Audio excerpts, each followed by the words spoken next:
Most people think if they just save a few $100,000 and invest it wisely, they'll be set for life. But here's the brutal truth. If you get this number wrong, you could run out of money in your 70s. And trust me, inflation, taxes, and market crashes don't care about your dreams of retiring on a beach. So how much do you really need to retire in the UK today? Let's break it down using the real data, and I'll show you how to calculate your personal number. I'm Matt, a chartered accountant here in the UK, and this channel is all about helping you build real financial freedom. Let's start with a number most people care about, £20,000 a year in retirement income.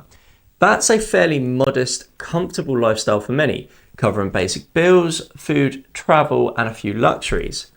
But how much capital would you actually need saved to support that without running out of money? Here's where most people go wrong. They say, well, if I can get an 8% return, I just divide £20,000 by 0.08 and boom, I only need 250 grand. That sounds nice, right? But that's wrong. This assumes constant returns, and the stock market doesn't really work like that. Markets are volatile. You might get 10% one year, minus 15% the next. If your portfolio tanks early in retirement and you're withdrawing income, you could blow through your savings even if your average return is decent. This is called sequence risk. Retire in a bad year like 2008 or 2020, and your pot could collapse early. That's why retirement planning isn't just about averages, it's about survival. So instead, let's use something called a 4% safe withdrawal rate. It's a rule of thumb based on decades of market history, saying you could safely withdraw 4% of your portfolio per year, adjusted for inflation, without running out. So to generate £20,000 per year, you'd need around £500,000 invested. That gives you a 4% withdrawal rate. But that's not the whole story.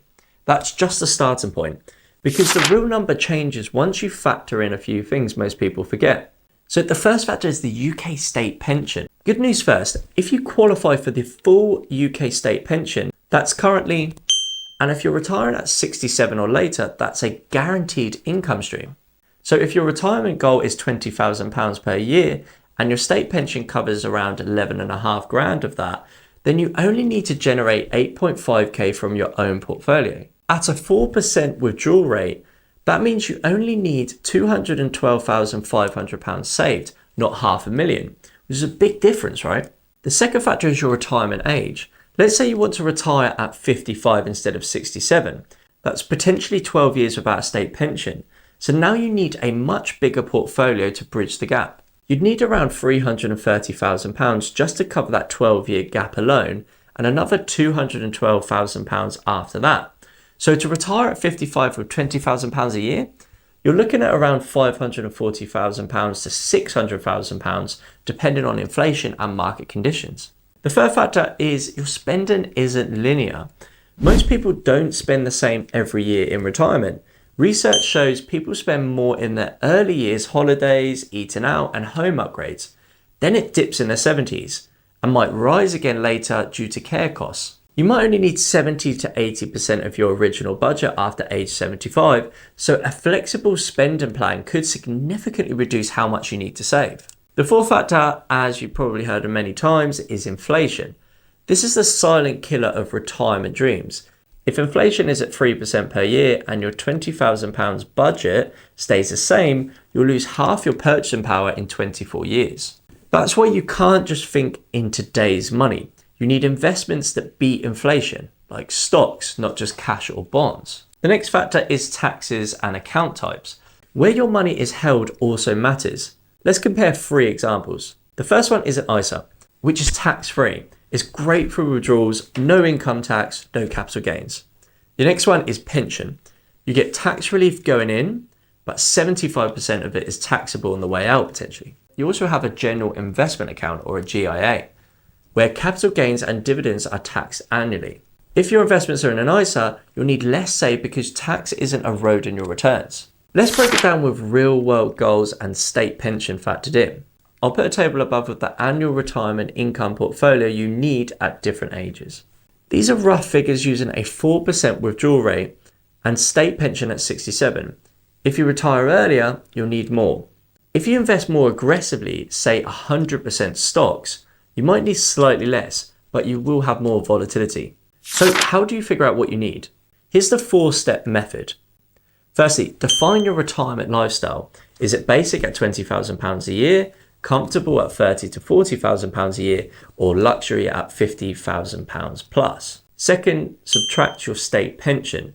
Estimate your entitlement at 67. You can use the gov.uk website to check this. Thirdly, use the 4% rule. Divide the income gap by 0.04. And fourth, adjust for early retirement. Add 10 to 12 years of spending if retiring before 67. Better yet, build a spreadsheet or use a retirement calculator to model it all with inflation, investment returns, and tax. Let's say you want to retire at 67 with a £30,000 income a year. Assuming you're 35 now and you invest in a low-cost global index fund with 7% returns after fees, you'd need to save around £400 to £450 a month. If you want to retire at 55 instead, you'll need to double that to around £800 to £900 per month. That's the price of buying freedom 12 years early. So here are 5 things that can help you shave years off your retirement timeline. Firstly, max out your pension. You'll get up to 45% tax relief. Second, use your ISA allowance, which is tax-free growth and withdrawals. Thirdly, increase your savings annually with inflation. Just 3 to 5% more per year can close the gap fast. Fourth, invest globally. Diversify across regions and sectors. Fifth, avoid emotional investing. Stick to the plan and automate everything. Don't just save blindly. Run your numbers, know your target. And if you're starting late, don't panic. Small, consistent action now is better than panic saving at 50. If you want me to build a retirement calculator you can use, drop a comment below. And if you learned something new, smash that like button and turn on the bell.